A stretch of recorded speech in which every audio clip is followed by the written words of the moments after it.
नमस्कार। मागच्या व्हिडिओमध्ये आपण रात्री येणाऱ्या पायातील क्रॅम्पचे कारण काय काय असू शकतात हे पाहिले। आता या व्हिडिओमध्ये आपण या क्रॅम्प्सना कशा प्रकारे रिलीव्ह करू शकतो ते पाहूया। जसं की आपण बघितलं की शरीरामध्ये होणाऱ्या डिहायड्रेशनमुळे आपल्याला पायाला क्रॅम्प्स येऊ शकतात। तर आपल्याला आपल्या शरीराला नीट हायड्रेट करणं आवश्यक आहे। जेव्हा जेव्हा तहान लागेल तेव्हा तेव्हा सिप बाय सिप पाणी पिणं गरजेचं आहे। तसंच आहारामध्ये पाणी जास्त असलेले फळं आणि भाज्यांचा समावेश करणं आवश्यक आहे। नंबर 2, जर रक्तातलं हिमोग्लोबिन कमी असेल तर हिमोग्लोबिन वाढवणारे पदार्थ जसं की खजूर, खारीक, डाळिंब, काळा मनुका यांचा समावेश आपल्या आहारामध्ये नियमित करावा। नंबर 3, जर आपल्या शरीरामध्ये B12, विटॅमिन डी किंवा मॅग्नेशियम अशा न्यूट्रिएंट्सची कमतरता असेल तर आपल्याला डाएटरी सप्लिमेंट्सचा समावेश करणं गरजेचं आहे।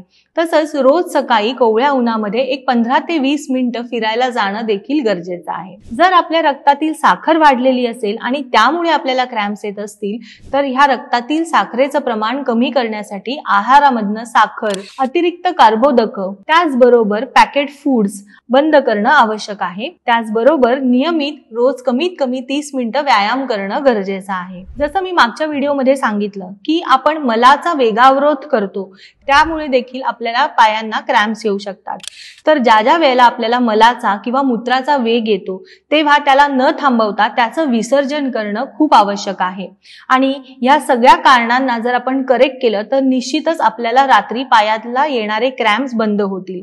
आणि त्यासोबतच आपण जर रोज रात्री झोपताना पायाला गरम तिळाच्या तेलाने मसाज केला आणि गरम पाण्यामध्ये शेक दिला तर हे सिम्पटम्स आपले निश्चितपणे कमी होतात। कारण या मसाजमुळे आपलं रक्ताभिसरण सुधारतं, आपल्या नसांची ताकद वाढते, आपल्या पायांची ताकद वाढते। धन्यवाद।